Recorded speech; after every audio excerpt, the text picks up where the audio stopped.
So we continue now with our study of the core ideas that make up what we call Reformed theology. I think of an event that took place in history just a couple of years before the Pilgrims landed on the shores of New England in the Mayflower.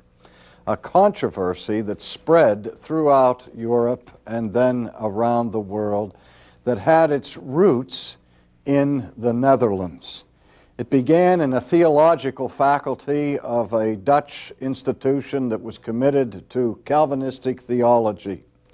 When some of the professors began to have second thoughts about issues relating to the doctrine of election and predestination and that sort of thing, and this theological controversy erupted, and as it spread across the country, it upset the church and it upset the theologians of the day until finally a synod was convened and issues were squared away and certain people were rejected in their views, among whom was a man by the name of Arminius.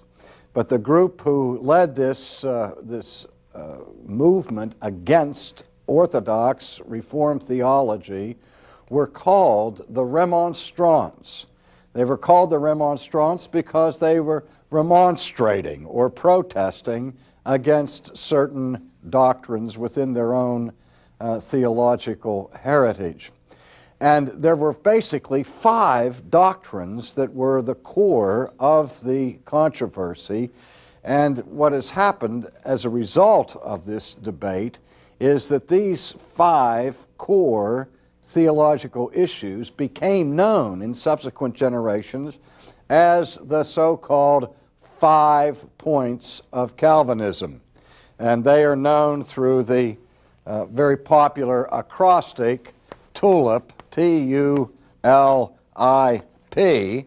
which is a sort of clever way to sum up the 5 articles that were in such dispute. And I mentioned that historical event for this reason. As we've said all along, it would be a serious mistake to understand the essence of Reformed theology simply in light of these 5 doctrines, because the Reformed faith involves many, many, many other elements of theological and ecclesiastical confession.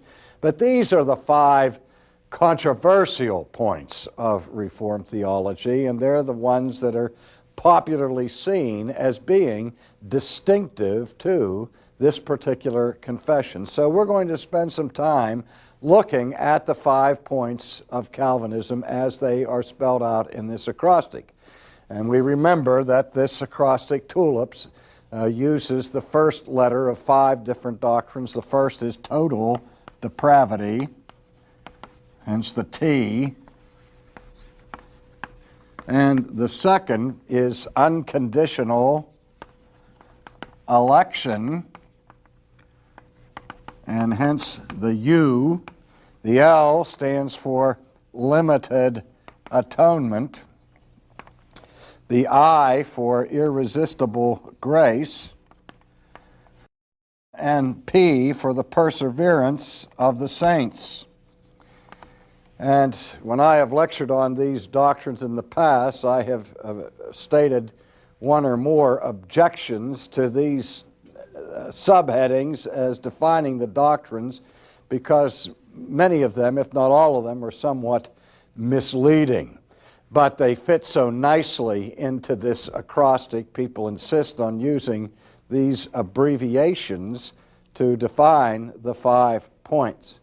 And so what we're going to do today is begin with a brief overview of the T of the TULIP, that which stands for total depravity. I remember many, many years ago I was teaching a course in theology at a college, and the students who were enrolled in the college did not come from a Reformed background by any means, and we were working through various doctrines, and I came to the doctrine of total depravity. And I gave an exposition that went over about a week of classes, and at the end of that time, I asked the students if they were persuaded that this indeed was the biblical view of human sinfulness. And everybody in the class raised their hand and indicated, yes, they were convinced that this was the correct biblical view. And I said, are you sure? And they said, yes, they're absolutely sure.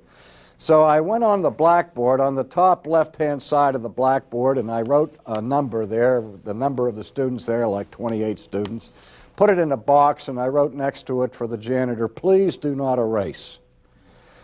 And I did that for a reason, that they were all committed.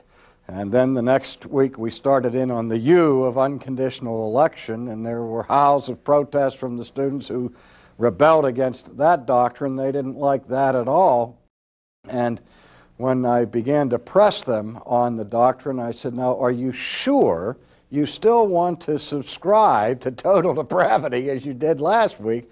And one by one I had to erase the names up there in the left-hand corner of the blackboard. And I say that for this reason, that there's one sense in which if a person really embraces what is called the doctrine of total depravity, the other 4 points in this 5-point system more or less fall in line. They become duck soup and corollaries, more or less, of this first point. And so let's take some time to look at that. The historical situation where this doctrine first became a matter of great import and great controversy was early on in church history during the teaching ministry of St. Augustine. And I'm sure you've heard a little bit about the so-called Pelagian controversy of the latter part of the 4th century and into the 5th century, which began when this British monk, whose name was Pelagius, protested against a statement that was in one of the written prayers of Augustine, wherein in this prayer Augustine made this comment before God. He said, "O God, command what thou wouldst and grant what thou dost command." Let me say it again. Command what thou wouldst and grant what thou dost command. And of course, Pelagius had apoplexy over this prayer. Now, the reason for his displeasure was not the first part of the prayer, wherein Augustine said, "O God, command whatever you want to command." Pelagius, being a pious monk, certainly agreed with Augustine that God had every right to exercise his authority over the creatures and to command what's deemed pleasing to him. But what exercised Pelagius was the second part of the prayer, when Augustine asked God to grant what he commands. Because Pelagius said that assumes that the creature somehow is not morally able to do the will of God. And so that created a lengthy controversy, frankly, which controversy goes on even to this day. And we continue to have discussions about Pelagianism or semi-Pelagianism, Augustinianism, and so on. In fact, I just finished writing a book about the entire historical development of that controversy from Pelagius down to last week. And so I will be going into that in much greater detail later on. Well, I hope to have a separate course just on that question. But by way of introduction and overview, the issue has to do with the question of original sin. And the doctrine of total depravity reflects the Reformed viewpoint of original sin.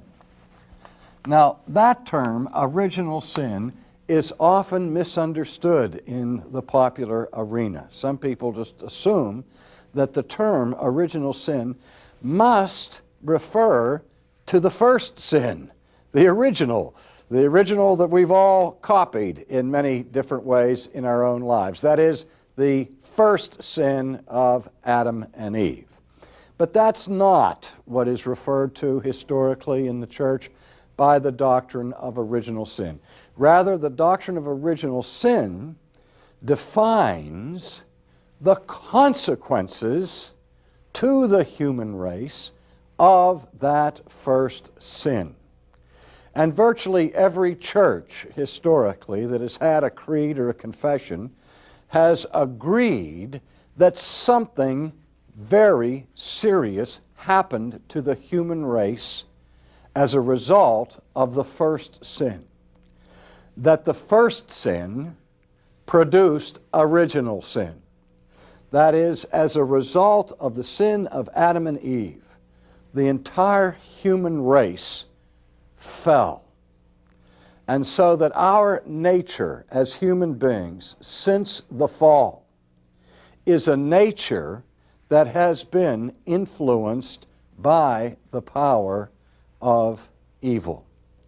As David declared in the Old Testament, "O God, I was born in sin, and in sin did my mother conceive me." He was not saying that it was a sinful thing for his mother and father to have borne children, nor was he saying that he had done something evil by being born, but rather he was acknowledging the human condition of fallenness.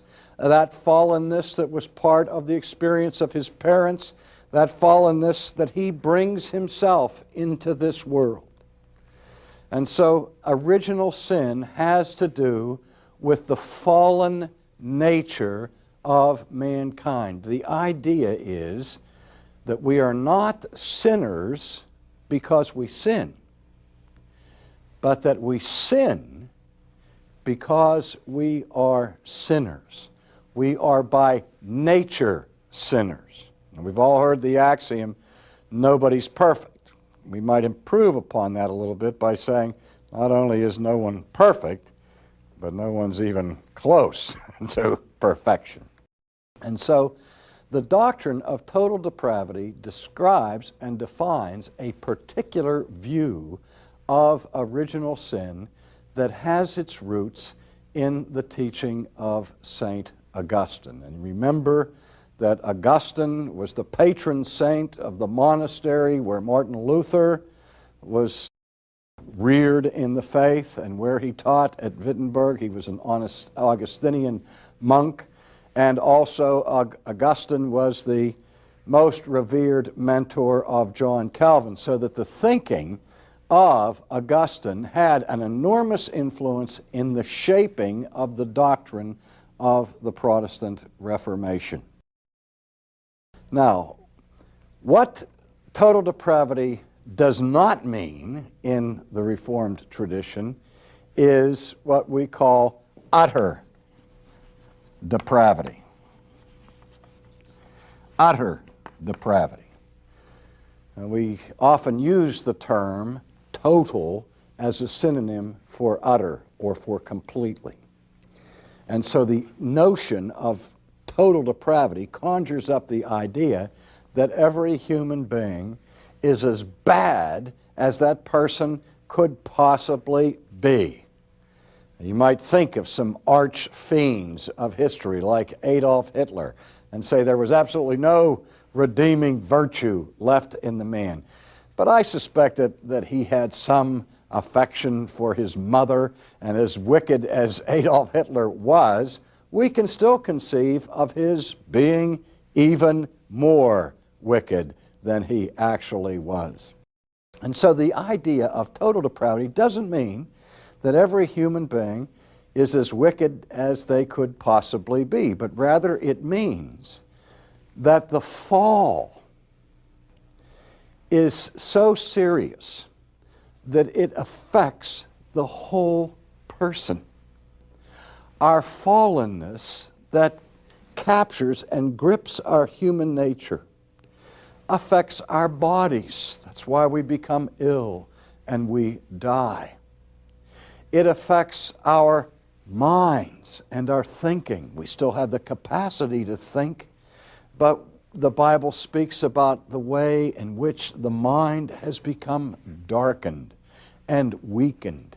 The will of man is no longer in its pristine state of moral power, but the will, according to the New Testament, is now in bondage. We are enslaved to the evil impulses and desires of our hearts.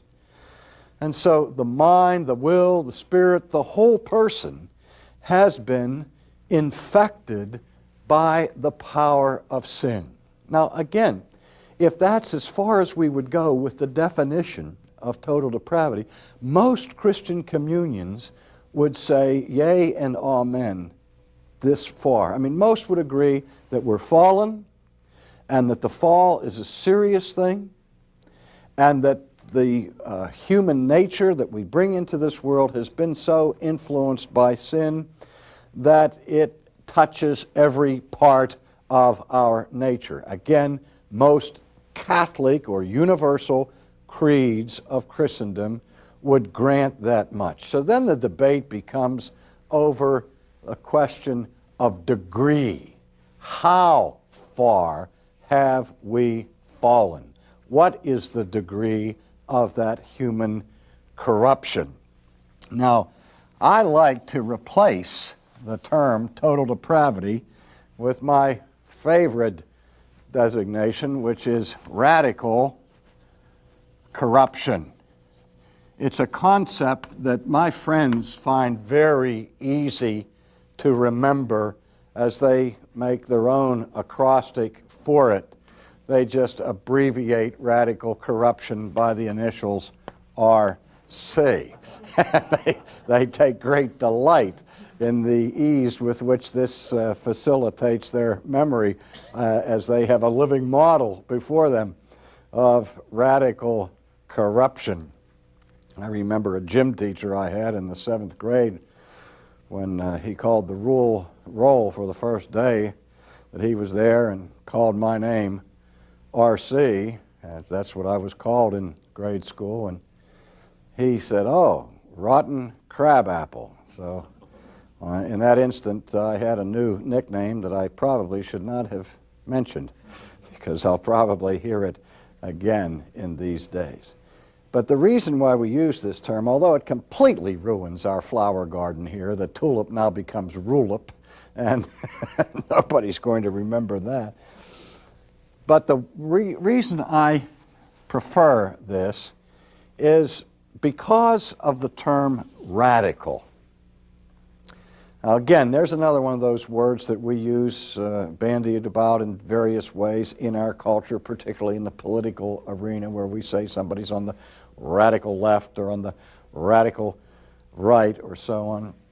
But the word radical, ironically, has its roots in the Latin word for root, which is the word radex, and it can be translated root or core.